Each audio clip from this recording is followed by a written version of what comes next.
Tēnā koutou katoa, ko Ursula toku ingoa, ko no o tautahi, aho no reira, tēnā koutou, tēnā koutou, tēnā koutou katoa. Well, hi everyone from Christchurch, New Zealand, where I teach media law at the University of Canterbury, Faculty of Law. And today I'm going to talk in my 10 minutes about an AI assessment that I incorporated into an existing media law assessment for the first time this year. And I'll just share my one slide with you that will hopefully help me explain what happened. Here we go.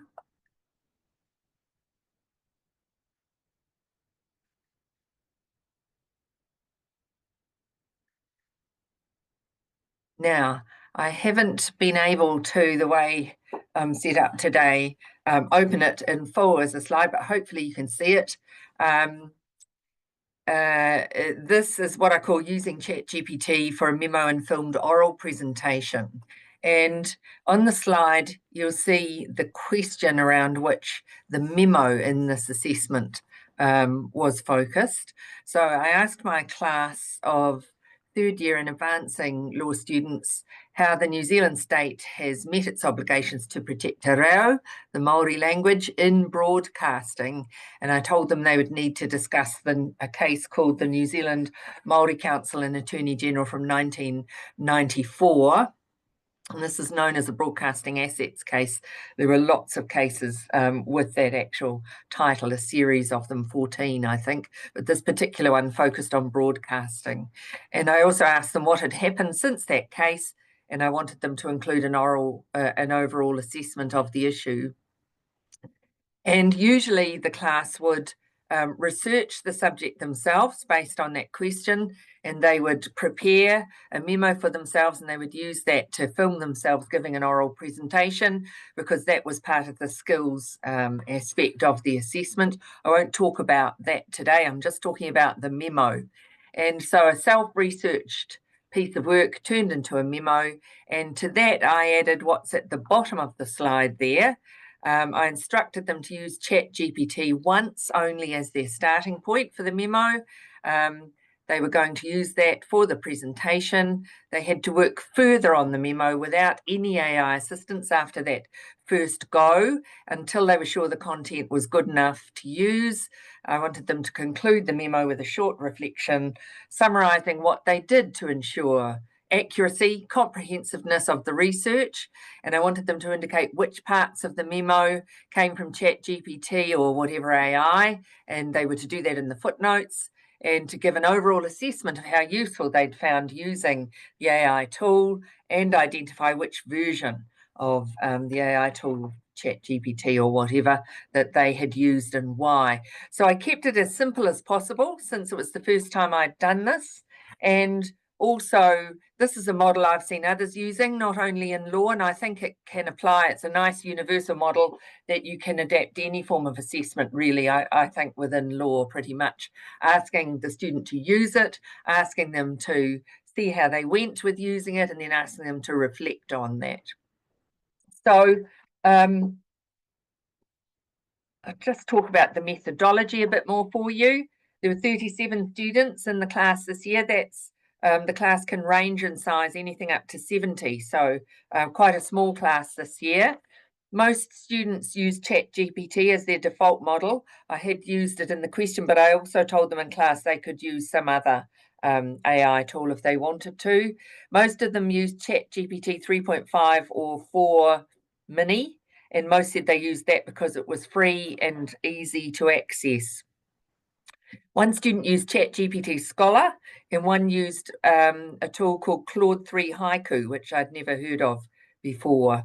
Now, about half the students had in fact not used an AI tool before. A number had used it before, and 2 of those noted, in fact, how much more advanced they found it had become. So I divided the results, or I divided the reflections up into some quantitative and qualitative results, and I'll just talk about those briefly. So 100% expressed reservations about using the AI, and that broke down into the main issues that were raised were 100% noted the tool dealt extremely poorly with the case law, got references wrong, and made up statutes and dates. 97% noted poor coverage of the topic and lack of detail. 62% noted errors and incorrect spelling. And 67% noted the tool was useful as a starting point or a building block for research. It was also seen to be useful for providing structure and an overview. So there were positives and negatives that were identified by the students. The qualitative survey results from the reflections, which I'll just mention a few of them, the ones that stood out for me. One person said, "I was surprised at the sources it provided. However, when I went to examine the sources, I found the books and academic articles did not exist. I did not use the majority of these sources." Thank goodness. Another student said, "Although I may ask ChatGPT for ideas if I lack original thoughts, I would refrain from asking for factual content or accounts to do with New Zealand law." A third student said, "This highlights the importance of not relying solely on AI-generated content, especially when dealing with complex legal topics that require detailed analysis and accurate information."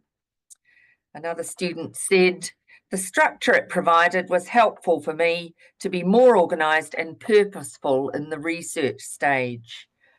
And the last comment I'll note is, "I used ChatGPT for my introduction, as I always find it hard to start a piece of writing." So just a few notes in terms of my analysis of the experience. Obviously, I experienced this piece of work when I marked it, and that marking revealed a sameness about the presentation of the memos. And I think overall, regrettably, there appeared to be some loss of originality of expression. But probably comprehensiveness was better than in previous years where I hadn't done the same assessment, but not letting the students use AI. I thought pleasingly, all students identified the weaknesses of the tool in legal research, and in particular in relation to case and statute law. A number noted that using good prompts, such as "not to fabricate," were helpful for the answers or the material they received. This assessment had an element of complexity. It involved research into case law, also statute and policy and legal history, but against a developing cultural backdrop. And one student noted astutely that the AI tool failed to make connections between developments. So I think overall for this assessment, the effectiveness of the AI tools was limited. Most students identified positive uses for the tools, doing things such as providing a starting point and structure for the required memo. The AI tools appear to be seen as most valuable, I think, to students who lack confidence and or experience in researching. However, those students may find themselves in a weaker position relative to others to check and correct the output from AI tools, because that in itself requires research skills. So at the end of the day, it was unclear to me whether and how the tool improved the research skills in this class for those who lack research confidence and experience, even if awareness of the weaknesses in the AI tool exists.